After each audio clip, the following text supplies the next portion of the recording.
চালতা শুনলেই আমাদের চোখ কুঁচকে যায়, মুখে আসে সেই পুরনো টক স্মৃতি। কিন্তু আজ সেই টক চালতাই হবে একদম দোকানের মতো টক ঝাল মিষ্টি আচার। এই আচারে আছে গুড়ের মিষ্টি, সরিষার তেলের গন্ধ আর আমাদের স্পেশাল আচারের মশলার জাদু। শেষে যখন এই আচারের স্বাদ মুখে যাবে তখন আপনিই বলবেন এটা টক না, এটা তো স্বাদের জাদু। চলুন তবে শুরু করি আজকের এই দুর্দান্ত চালতার আচার, শুধুই লাইফ ওয়ানে প্লেটে। প্রথমেই আমরা নিব 4টি মাঝারি সাইজের চালতা। আমাদের চালতাগুলো মেপে নেওয়ার পর ঠিক 2 কেজি ওজন হয়েছে।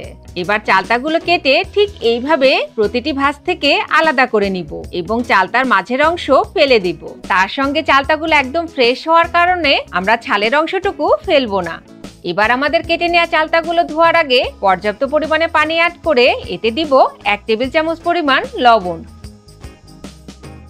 এরপর ঠিক এইভাবেই আমরা চালতাগুলো 20 মিনিটের জন্য লবণ পানিতে ভিজিয়ে রাখবো, যার কারণে চালতার রং এবং টাটকা ভাবটা ঠিক থাকবে। 20 মিনিট পর আমরা চালতাগুলো খুব ভালো করে 3 থেকে 4 বার ধুয়ে নিব। এবার চালতাগুলো দিয়ে আচার তৈরি করে নেওয়ার জন্য প্রথমে সেদ্ধ করে নিতে হবে, যার জন্য আমরা একটি বড় হাঁড়িতে আমাদের ধুয়ে নেওয়া চালতাগুলো নিয়ে নিব। এরপর এতে অ্যাড করে নিব পর্যাপ্ত পরিমাণে পানি, যেন চালতাগুলো পুরোপুরিভাবে ডুবে যায়। তার সঙ্গে দিব 1 টেবিল চামচ পরিমাণ লবণ। সবশেষে অ্যাড করে নিব 1 চা চামচ পরিমাণ হলুদ গুঁড়া। এবার একটি ঢাকনা দিয়ে ঢেকে দিব এবং চুলার আঁচ মিডিয়াম টু হাই হিটে রেখেই ঠিক এভাবেই 25 থেকে 30 মিনিটের জন্য সেদ্ধ করে নিব। এবার ঠিক 30 মিনিট পর আমরা ঢাকনাটি খুলে চুলা বন্ধ করে দিব।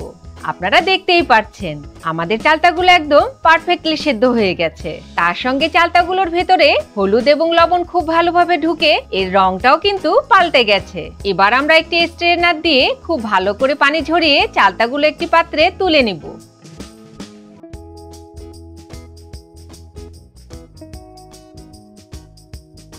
এবার চালতাগুলো কুসুম গরম হয়ে এলে আমরা এক এক করে চালতাগুলো নিয়ে ঠিক এইভাবে ভারী কিছু একটা দিয়ে থেতলে নিব, যার কারণে এর ভেতরে থাকা আঁশগুলো আলাদা হয়ে যাবে।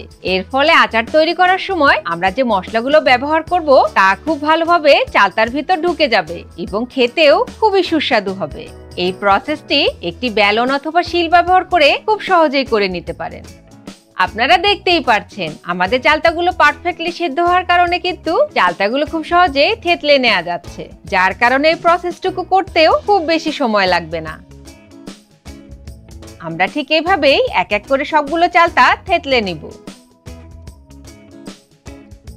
এরপর আমরা চলে যাব আমাদের রান্নার শেষ পর্যায়ে, যেখানে আমরা তৈরি করে নিব অত্যন্ত লোভনীয় এবং টক ঝাল মিষ্টির ব্যালেন্সে তৈরি চালতার আচার, যার জন্য একটি হাঁড়িতে অ্যাড করে নেব 150 ml সরিষার তেল। অথেন্টিক ফ্লেভারটা পাওয়ার জন্য অবশ্যই সরিষার তেলটাই ব্যবহার করতে হবে। এবার তেল কিছুটা গরম হয়ে আসতে শুরু করলে আমরা এতে দেব 2টি তেজপাতা। তার সঙ্গে অ্যাড করে নেব শুকনা মরিচ 7 থেকে 8টি। এবার দিয়ে দেব 1 চা চামচ পরিমাণ পাঁচফোড়ন। এরপর একদম মিহি করে কাটা রসুন কুচি 1.5 টেবিল চামচ। রসুনগুলো যেন পুড়ে না যায় তাই আমরা চুলার আঁচ কিন্তু মিডিয়ামের থেকে একটু কম রেখেছি। তার সঙ্গে আমাদের সরিষার তেলটা একদম খাঁটি হওয়ার কারণে ঠিক এমনটা ফোম হয়ে কিছু দেখা যাবে না, যার কারণে আমরা চামচ দিয়ে অনবরত নাড়তে থাকা অবস্থায় মাঝে মাঝে কয়েকবার চেক করে নিব।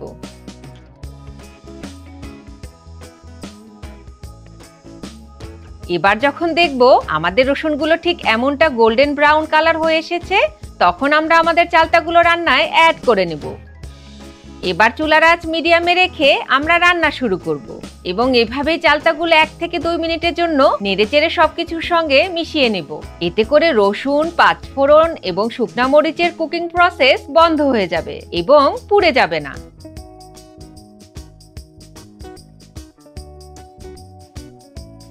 এবার সবকিছু মিশিয়ে নেওয়া হলে আমরা এতে অ্যাড করে নিব স্বাদ অনুযায়ী লবণ। তার সঙ্গে দিয়ে দেব 1 টেবিল চামচ পরিমাণ বিট লবণ। রান্নায় ঝাল অ্যাড করার জন্য শুকনা মরিচ গুঁড়া 1 টেবিল চামচ।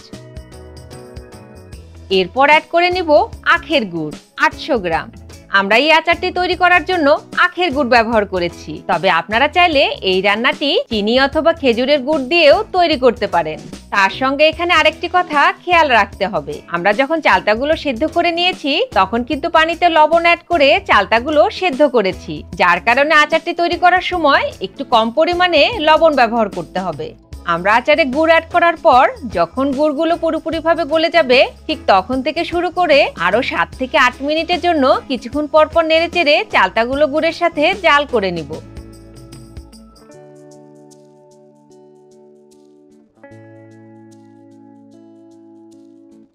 আপনারা দেখতেই পাচ্ছেন চালতাগুলো জাল করে নেওয়ার পর আচারের থিকনেসটা ঠিক কেমনটা হয়েছে। এবার আচারের দোকানের মতো সুন্দর একটা রং আনার জন্য অ্যাড করে নিব অরেঞ্জ ফুড কালার হাফ চা চামচ এবং আচার অনেকদিন স্টোর করে রাখার জন্য দিয়ে দেব ভিনেগার 2 টেবিল চামচ। সবশেষে অ্যাড করে নিব আমাদের স্পেশাল আচারের মশলা। আমরা এই আচারটি তৈরি করার জন্য 2 টেবিল চামচ ভরে মশলাটি ব্যবহার করেছি। এই মশলাটি ব্যবহার করে আমরা তেঁতুলের গুলটি আচার, জলপাইয়ের কালোজাম আচার, তার সঙ্গে এই অসাধারণ চালতার আচারটি তৈরি করে দেখিয়েছি। এই মশলাটি দিয়ে আচার তৈরি না করলে বুঝতেই পারবেন না মশলাটি কতটা পারফেক্ট ব্যালেন্সে তৈরি।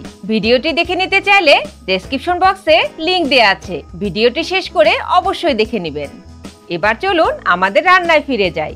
আমরা এই আচারটি একদম মামাদের দোকানের মতো লোভনীয় এবং আকর্ষণীয় করে তোলার জন্য রং ব্যবহার করেছি, তবে এটি পুরোপুরি অপশনাল।